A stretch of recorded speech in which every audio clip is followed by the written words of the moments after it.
Welcome to the world united. Welcome to the world united. I know loss and grief from the inside out and the outside in, both personally and professionally. And I know how to transform loss and grief through many different avenues, many different techniques. But one of my favorites is teaching people the practice of surrender without giving up. There is a surrender which people actually really think of as giving up. And then there's a surrender without giving up. And there's a big difference between the two, which I hope to clarify for you. Let me ask you this question. How have you been affected by the world we're in right now? Most of us seem to be depressed, anxious, confused by, and even probably more so, fearful about what's going to happen as our very lives are being threatened. We wonder if we are going to be okay, when all this will end and life will be normal again, and how can we control what's happening? There are a lot of questions without a lot of answers, because we are right now living with a lot of fear of the unknown or what's out of our control. I know for me, there is no greater fear than fear of the unknown, except perhaps public speaking. We don't really want to give up at times like this. We want to fight our way out, so we struggle. We live in a state of fear, and we demand control. And if we wave the white flag of submission, we fear it forecasts defeat, helplessness, and hopelessness. And that's almost unacceptable until it isn't. That's when you face the choice between giving up, waving that flag of resignation, or surrendering, letting go, allowing the unknown to unfold without fear. One of the biggest keys to what forms our choices is our perceptions. As we can see in this comic of the three-legged dog and two-legged human, both thinking the other one has a greater handicap. It's all about perception. I think it's a funny illustration of how powerful our perceptions are. How we perceive and then respond to any and everything marks the very fiber of our being with the prognosis of healing or suffering. How you perceive a situation can guide you in what choice to make. Sometimes giving up is the answer, and sometimes spiritual surrender is the answer. And knowing how and when to choose surrender instead of giving up can make all the difference in the outcome. So what is surrender? In my experience, the moment of surrender can actually be felt. I think that's pretty cool. It's that pause in the breath between no longer and not yet. That's not an easy breath to take, but it is so well worth the inhale and the exhale. It's not that it's just no longer, it's also that it is not yet and still unknown. I'd like to offer you a glimpse into what I'm talking about through a quick breathing exercise. First, I'm going to say the instructions, then we'll actually do the exercise. So just listen first. Close your eyes and imagine some minor problem or fear you want to let go of. Now, as you think of what you want to let go of, take a slow breath in from the base of your lungs and pause as you get up to the top of the breath, kind of like what you feel on the upside of a roller coaster. Pause your breathing until you can no longer hold it, then gently let go into as slow of an exhale as you can. That's the feeling of surrender. That's the feeling of allowing. Now let's try it.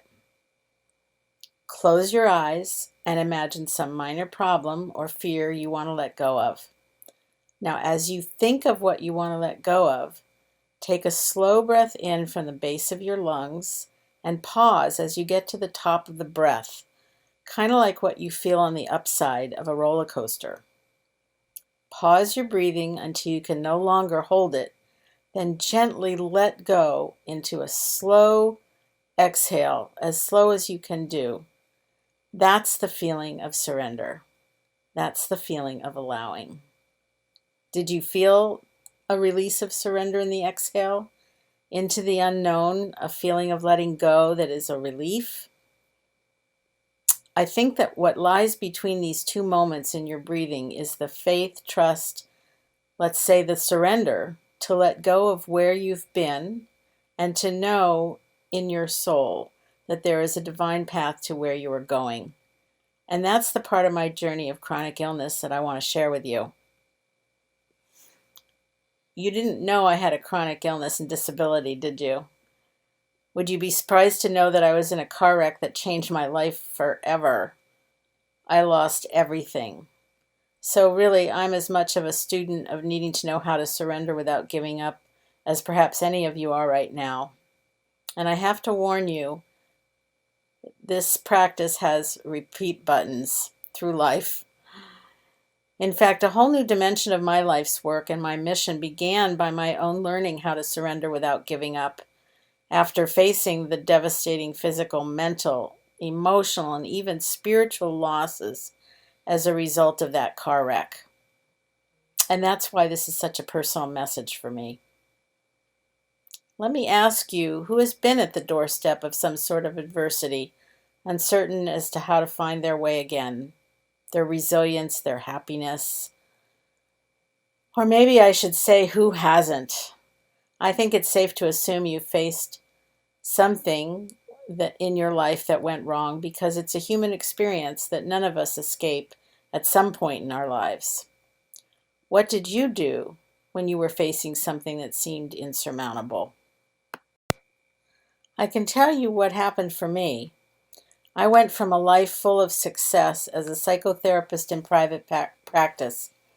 I loved what I did, and I was so proud that I was fulfilling my life purpose of helping others.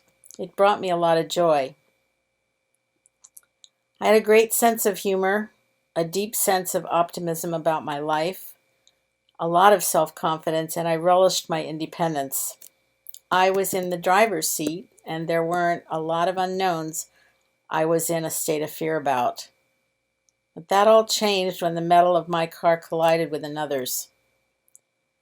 My life became full of not only physical pain and loss of functioning, but also full of angst, depression, helplessness, and worst of all, hopelessness.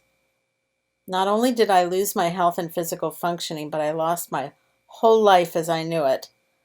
This one thing created such a ripple effect, nothing seemed the same, nor did it ever feel like it would feel that way again. I was facing the unknown, and I felt a lot of fear and a sense of being out of control. I couldn't seem to fix my body. This was hard for me because I was used to setting a goal and manifesting it. So this experience became sort of a dark night of the soul for me. I lost who I was, and I didn't like who I was becoming. I lost my sense of humor. I lost the business I built over 2 decades, which was my livelihood and my financial independence. And on a spiritual soul level, I lost my life purpose lifting up others who called me a gifted therapist as I helped them transform their lives. And after 6 years of absolute refusal to surrender to the reality that I literally could no longer work, I finally felt like giving up. So there I was, surrendering and giving up. So I finally closed my business and I went on disability, but I was broken and I was terrified of the unknown ahead of me. When I made this choice, I thought I had surrendered, but I came to learn I really didn't know a thing about spiritual surrender, and actually I knew a lot about surrendering by giving up. I think the confusion that I felt between surrender and giving up created a sense of deep failure and defeat, and that made me feel, quite frankly, ashamed.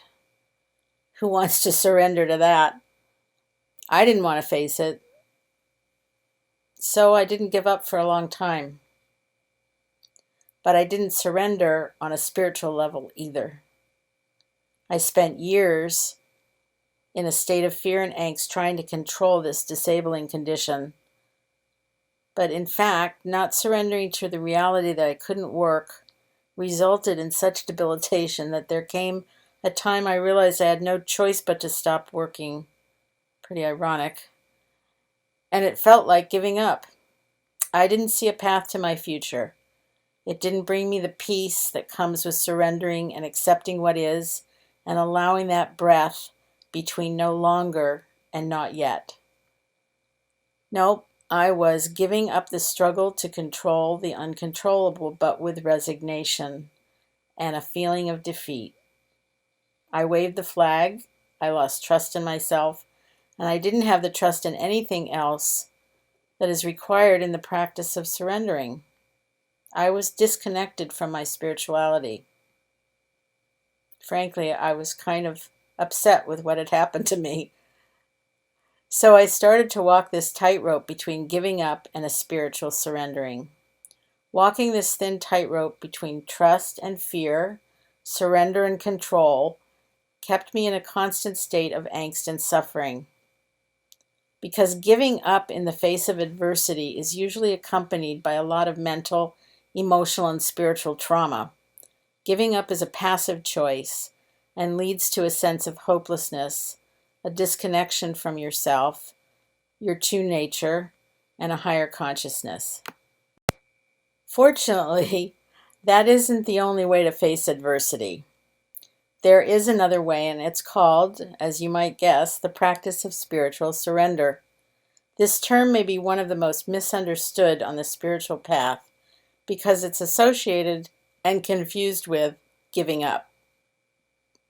Surrender is the opposite of you trying to control things, and letting go is not the same as giving up. You can let go without giving up. That is the true meaning of surrender. You aren't giving up, you are just allowing someone or something to be in the driver's seat. Surrender is really a choice about ceasing this struggle with not only an acceptance of what is, but surrendering opens a doorway in your mind and heart that leads to realizing there is a higher consciousness, which you can call a number of names. It doesn't really matter what you call it. What matters is that we open to a relationship that will lead to co-creating with and through you. And that's what happens through the practice of surrender. Often, in fact, almost always, the path of spiritual surrendering is found through the dark and crazy times, by the adversities we face through life, by those dark nights of the soul. To surrender is to recognize that there's something that resides within each of us, and not only can it be trusted, but it's the heartbeat of the human experience. Surrendering is not a passive choice. It's a decision. It's about letting go and allowing, feeling hopeful and connected to self, others, and the divine, as I call it sometimes. The answers to the question we've been talking about, how do we surrender without giving up, are revealed in my 7 powerful practices to manage your mind and heal your heart. I don't have time to give you all of them, but I want to at least give you one of them. So I leave you with one practice that is actually a fun way to learn about surrender. In the face of adversity, we often tend to get really serious, depressed, and see ourselves through the lens of our condition. We may lose our sense of humor, as I did, and we forget how to be lighthearted and play. We're not really fun to be around. But that is a key benefit to surrendering. I'm sure you've heard laughter is really the best medicine. This may seem like a small, insignificant, maybe even silly answer, but consider this. I had to laugh at myself when I had an epiphany that one of my 7 practices, called Play in the Balance and balance in the play is actually the other side of the same coin as surrender. Who knew? I couldn't believe that in all those years I missed a real antidote to giving up that was as simple as having my sense of humor back. You see, inherent in the experience of play are two divine attributes: joy and creativity. But it's hard to experience joy when you can't surrender. Imagine trying not to giggle with joy if someone tickles you. You can't help but let go and laugh. And that's the feeling of surrender. So I invite you to discover this breath of surrender that you'll find within that tickle. Thank you for spending your time with me. I hope my sharing was helpful and uplifting. There are many ways you can connect with me, and I'd be honored to hear from you. Contact info is on the next slide. Namaste.